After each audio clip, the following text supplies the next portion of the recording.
जानते हैं वक्त का सुपर पावर, जिसके पास पेट्रोल मिसाइल की कोई कमी नहीं, जो पूरी दुनिया में दादागिरी करने में मशहूर है। अमेरिका से लेकर यूरोप और न जाने कितने ममालिक एक साथ खड़े हैं। क्या कभी आप ये नहीं सोचते, हमारी आंखें तो बहती हैं, दर्द तो होता है, तकलीफ तो होती है, लेकिन प्राउड फील भी होता है कि इतने सारे कुत्ते अगर भौंक रहे हैं तो एक छोटे से इलाके के लिए महीने भर 40 दिन से जंग करके तबाह कर डाला, बम बारूद से पूरे शहर को राख कर डाला। लेकिन मेरे अजीजों, मेरी इस गुफ्तगू को याद रखना, चंद दिन आएंगे फिर देखना आप उन्हीं गज्जा के बच्चों के हाथों में परचम इस्लाम लहराता हुआ देखेंगे, और उन जालिमों के आंखों से आंखें मिलाकर बात करने वाले जवानों को पूरी दुनिया आलोचना कर रही है, तनकीद कर रही है, ये बच्चों के कातिल हैं। एक नुक्ते की बात अर्ज कर रहा हूं, हॉस्पिटल पर बम गिरा देते हैं। आपको पता है फिलिस्तीन में अभी तकरीबन 8000 बच्चे मारे गए, जिनकी उम्र 6 महीने, साल भर, 2 साल, 4 साल, 5 साल। बच्चों को कोई भी निजाम से ताल्लुक रखने वाला हो, रहम की नजर से देखता, किसी भी धर्म वाला हो, लेकिन ये जालिम क्यों बच्चों को मार रहे हैं पता है? वजह सिर्फ ये है, वो खौफ सता रहा है जो इकबाल ने 100 साल पहले कहा था, सुना है कुदसियों से मैंने कि वो शेर फिर होशियार होगा। इकबाल ने कहा था, सुना है कुदसियों से मैंने कि वो शेर फिर होशियार होगा। कौन सा शेर? निकल करके सहरा से जिसने उलट दिया था तख्ते रोमा को। क्या बात है, वाह वाह वाह। वो शेर फिर होशियार होगा। ये इजराइली वही काम कर रहे हैं जो इनके बाप दादा फिरौनी ताकत किया करते थे। फिरौन को नुजूमियों ने बताया था कि एक बच्चा पैदा होगा जो तेरी सल्तनत को हिलाक कर देगा, और इस खौफ से उसने 1 साल के अंदर 12,000 बच्चों को कत्ल कर डाला था। नुजूमियों ने बताया था फिरौन के ख्वाब की ताबीर में 12,000 बच्चों को कत्ल कर डाला, लेकिन जो बच्चा इसकी सल्तनत को हिलाक करने वाला था वो मूसा अलैहिस्सलाम थे। पैदा भी हुए हैं और फिरौन के घर में ही अल्लाह ने उनको पाला। आपको पता है, तफसीर उठा करके देख लें, जब हजरत मूसा अलैहिस्सलाम की माँ, उनकी विलादत का वक्त करीब आया तो तहखाने में गई, बेटा पैदा हुआ। हालात ऐसे थे कि फिरौन जो भी बच्चा पैदा होता ज़बह कर देता था। कुरान में आया, युज़ब्बिऊना अब्नाअहुम व यस्तहयूना निसाअहुम। लड़की पैदा होती तो जिंदा छोड़ देते थे, बेटा पैदा होता तो ज़बह कर देते थे। अब मूसा अलैहिस्सलाम जब पैदा हुए तो क्या किया? खुदा की तकदीर और उसकी हिकमत के फैसले आपको मैं बता रहा हूं, तफसीर से ताल्लुक रखने वाली बात। अल्लाह ताला ने मूसा अलैहिस्सलाम की माँ के दिल में ये बात डाला कि एक लकड़ी के संदूक में इनको रख करके दरिया में बहा दो। और रबतना अला कुलूब, अल्लाह ताला फरमाता है कि हमने उनके दिल को बांध दिया, मजबूत किया। किसको? हजरत मूसा की माँ को। उन्होंने एक संदूक में मूसा अलैहिस्सलाम को रखा और दरिया में बहा दिया। मूसा अलैहिस्सलाम की बड़ी बहन बहते हुए संदूक का पीछा करते हुए जा रही थी, देख रही थी कहां गया है संदूक। सीधे फिरौन के बागीचे के किनारे जाकर लग गए। फिरौन की औलाद नहीं थी, फिरौन की बीवी वो बागीचे में टहलने आई थी, देखा एक संदूक आकर लगा है, गुलाब जैसा हसीन बच्चा है, उठा लिया, प्यार किया और लेकर के आई। फिरौन से कहने लगी कि हम इसको अपना बेटा क्यों ना बना ले। पहले फिरौन तो डरा कि कहीं वो मेरी सल्तनत को हिलाक करने वाला बच्चा ये तो नहीं है। बीवी ने कहा, कैसी बात करते हो, ये तो दरिया से बह कर के आया है, तुम्हें पता नहीं मौला कहां से बहाकर तुम्हारी हिलाकत को लाए। तुम्हारी हिलाकत कहां से आएगी तुम्हें अंदाजा भी नहीं है। सुनो मेरी बात को। फिरौन ने बीवी की बात मान ली। मूसा अलैहिस्सलाम की परवरिश फिरौन के घर में हो रही है, फिरौन के घर में, और वो भी किस शान से। मूसा अलैहिस्सलाम पैदाइशी बच्चे हैं, दूध पिलाने की बात आई तो किसी दाया का दूध आप पकड़ते नहीं। मूसा अलैहिस्सलाम की बहन भी वहां खड़ी सब देख रही थी। फिरौन की बीवी से कहा, मैं एक दाया को जानती हूं जिसका दूध हर बच्चा पकड़ लेता है। कहा बुला लाओ, हम शाही खजाने से उसे इनाम भी देंगे। वो गई और अपनी माँ को ले आई, अपनी माँ को ले आई। मूसा अलैहिस्सलाम अपनी माँ के गोद में गए, जैसे ही सीने से लगाया दूध पीने लग गए। बादशाहत में खुशी, और मूसा अलैहिस्सलाम की माँ को इनाम और इकराम भी दिया गया। हर बच्चे की परवरिश के लिए मूसा अलैहिस्सलाम की माँ को फिरौन के घर में रखा गया। तुम्हें पता है रब तबारक व तआला की हिकमत के फैसले। वमकरू वमकरल्लाह वल्लाहु खैरुल माकिरीन। मेरा रब फरमाता है काफिर मंसूबा बनाते हैं और अल्लाह खुफिया तदबीर करता है, और रब की खुफिया तदबीर गालिब आती है। मूसा अलैहिस्सलाम जवान हुए फिरौन के घर में, फिरौन के घर में जवान हुए। उसके बाद फिर आपने जब अपनी नबूवत के बाद दावत हक पेश की तो फिरौन जानी दुश्मन हुआ। उसके बाद जो हालात हुए आपको पता है। फिरौन मूसा अलैहिस्सलाम को मारने के लिए पूरी फौज लेकर पीछे निकला।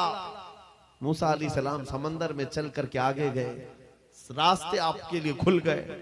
फिरौन भी उसी रास्ते पर आया। अल्लाह फरमाता है कि हमने समंदरों को मिला दिया, गर्क कर दिया फिरौन को। एक छोटी सी तारीख में आपको बता रहा हूं, 12,000 बच्चों का कत्ल किया इस डर से कि मुझे हिलाक करने वाला बच्चा ना पैदा हो। लेकिन जो बच्चा तेरी सल्तनत को हिलाक करने वाला था वो तेरी नाक के नीचे परवरिश पा रहा था। आज इन जालिमों ने गद्दा के हजारों बच्चों को सिर्फ इसलिए मारा है कि ये बड़े होकर के मुजाहिद ना बन जाए, ये बड़े होकर के हमें आंख दिखाने वाले ना बन जाए। और बाज़ाब्ता स्टेटमेंट में ये कहते भी हैं इन बच्चों को कत्ल करने से हमें कोई खौफ नहीं, कोई आपत्ति नहीं है, कोई तकलीफ नहीं है, इसलिए कि बड़े होकर के ये हमें आंख दिखाने वाले बनेंगे। ये डर तुम्हारा बता रहा है।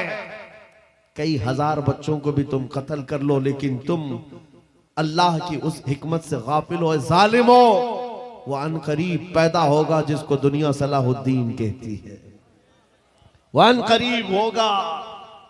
मेरे अजीजों, आज के नौजवानों से मैं ये कहता हूं, तुम्हारे दौर में भी ये डरा सहमा हुआ जो माहौल है लोग बनाने की कोशिश कर रहे हैं, अभी देखना और हालात खराब किए जाएंगे। हमारी हुकूमत आएगी तो मस्जिदों को तोड़ डालेंगे, मदरसों को तोड़ डालेंगे। इन जालिमों को लगता है तुम्हारे सारे बिल्डोजर में ही ताकत है। सिर्फ ताकत इसी का नाम है। राज मिल जाए, तख्त मिल जाए, उस वक्त कुछ लोगों के ऊपर जुल्म करना आसान है, जिस तरह चंगेज ने भी किया, हलाकू ने भी किया, बड़े बड़े जालिमों ने किया है, और उनका हशर भी तुम्हें मालूम होना चाहिए। इंशाअल्लाह वो वक्त आएगा जब खसो खाशात की तरह तुम बहा दिए जाओगे, अखबारों में तुम्हारा नाम तक ना होगा। और अगर कुछ बाकी रहेगा तो क्या रहेगा? न घबराओ मुसलमानों, अभी खुदा की शान बाकी है, अभी इस्लाम जिंदा है, कुरान बाकी है।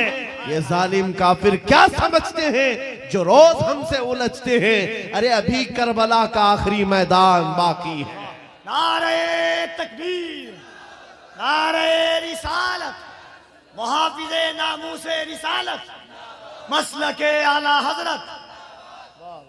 नौजवानों, इस यकीन के साथ और ईमान के साथ अपनी जिंदगी को आगे बढ़ाओ। खुदारा मैं तुमसे कहता हूं, अगले दिनों के बाद जब तुम्हारे इम्तिहान का वक्त आएगा, हर उस्ताद अपने बच्चे को इम्तिहान की तैयारी करा रहा होता है।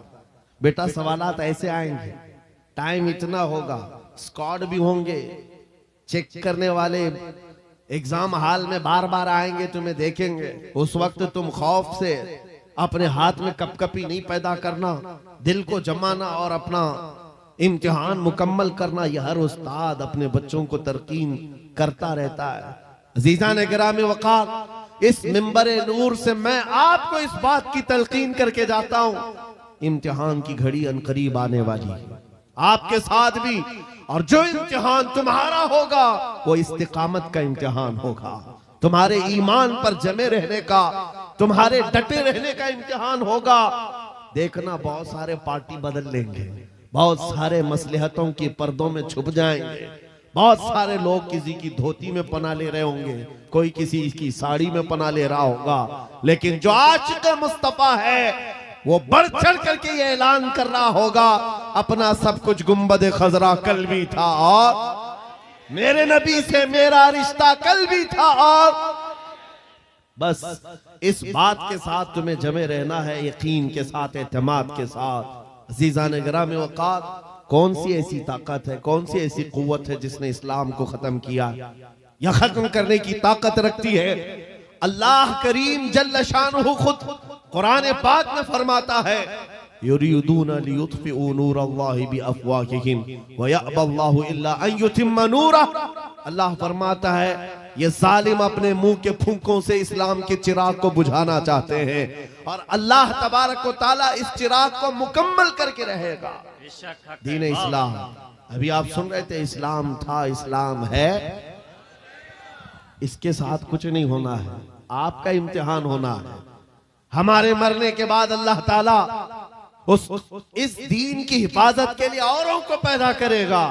वो कादिर मुतलक चाहे तो सख्त जानी दुश्मनों से भी ईमान वाले पैदा कर सकता है। हाँ, ये बात याद रखिए आप। ततारी जिन्होंने बगदाद को हिलाक करके रखा था, रब तबारक व तआला ने उन्हीं के सीनों में ईमान की दौलत दी और वो मुहाफिज़े इस्लाम बन गए। हमारे दौर में भी जितने आतंक मचा रहे हैं, कल इनके बच्चे ये नारा लगाएंगे, इस्लाम था, इस्लाम है, इस्लाम रहेगा। हाँ, जितने आतंकवादी हैं सब नारा लगाएंगे इंशाअल्लाह। आप इंतजार करें इस बात का, लेकिन तुम अपने इम्तिहान में जमे रहो, डटे रहो। अगर तुमने नबी पाक सल्लल्लाहु अलैहि वसल्लम के इस दीन के साथ, इस शरीयत के साथ नाइंसाफी की, तो कल मेरे आका को क्या जवाब दोगे? कल मैदान क़यामत में तुम्हें खड़े होना है, हुजूर पाक सल्लल्लाहु तआला अलैहि वसल्लम की बारगाह में जवाब देना है। अगर मेरे आका ने पूछ लिया कि जिस वक्त मेरी शरीयत पर हमले हो रहे थे, जिस वक्त मेरे दीन को कुत्ते नोचने की कोशिश कर रहे थे, ऐ नौजवान बता तू मेरी सुन्नतों के साथ कितना अमल कर रहा था? तुम क्या जवाब दोगे? आका, मैं आपकी दाढ़ियां निकाल करके गटर नालियों में फेंकता था, मैं यहूदियों और ईसाइयों के तरीकों पर चलता था। क्या तुम नबी पाक को ये जवाब दोगे? आका, रात भर में गाने सुन करके सोता था, सुबह फजर की नमाज कज़ा करता था, ये जवाब दोगे? क्या जवाब दोगे? आपके पास अगर जवाब नहीं देने की ताकत है तो आज ही बदल डालो, जिंदगी बदल डालो, आज इनकलाब ले आओ।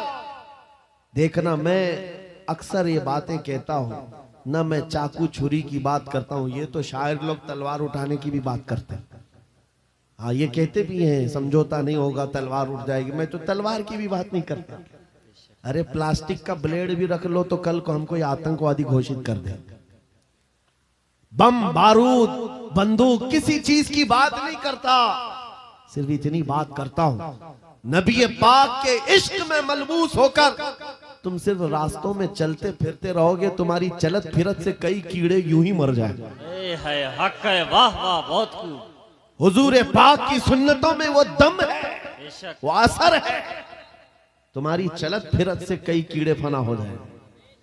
बात सिर्फ इतनी है, दीवार क्या गिरी मेरे खस्ता मकान की, लोगों ने आने जाने का रास्ता बना लिया। होता यही है, कोई पुराना घर गिर जाए ना, लोग इधर से उधर आने का रास्ता बना लेते हैं। आज हमारी जमात के अंदर इंतशार हुआ, नौजवानों में आवारगी आ गई तो हर कुत्ता हमको ही टारगेट करने लग गया, हर कुत्ता हमें ही भौंकने लग गया। मेरे अजीजों, शिद्दत से आज उस सलाहुद्दीन अय्यूबी की बात याद आती है। क्या आपको पता है, उनका दौर ऐसा है कि यहूदी माएँ, ईसाई माएँ अपने बच्चों को थपकियां देकर सुलाती थी, कहती बेटा सो जा नहीं तो सलाहुद्दीन आ जाएगा।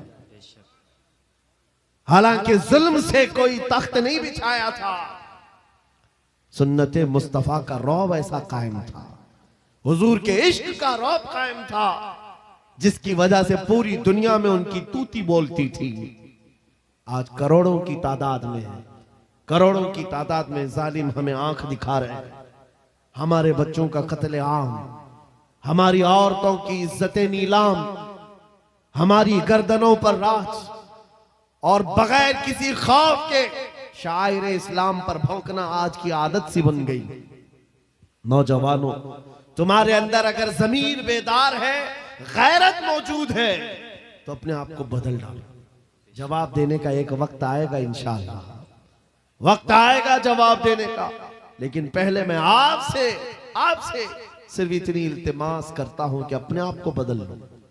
कल को हमारे पास फख्र होगा, फख्र के साथ किसी मैदान में उतरेंगे, वो तुम्हारे होलियों को ऊपर से नीचे देखते रहे और पूछते रहे ये कौन सी मखलूक है, ये कहां से आई हुई जमात है, तो हम सीना तान करके कहेंगे ये मोहम्मद अरबी के शेरों की जमात है। वक्त आज क्या हम दिखाएं लोगों को? गुटखा खाने वाले लोग दिखाएंगे। अल्लाह अकबर, अल्लाह अकबर। हम नौजवानों को बालियां पहने हुए, हाथों में चूड़ियां पहने हुए, चोटियां डाले हुए, जीन्स फटी हुई, अल्लाह अल्लाह, और बालों में दाढ़ियों में डिजाइन किए हुए ये नौजवान ला करके हम खड़ा करेंगे।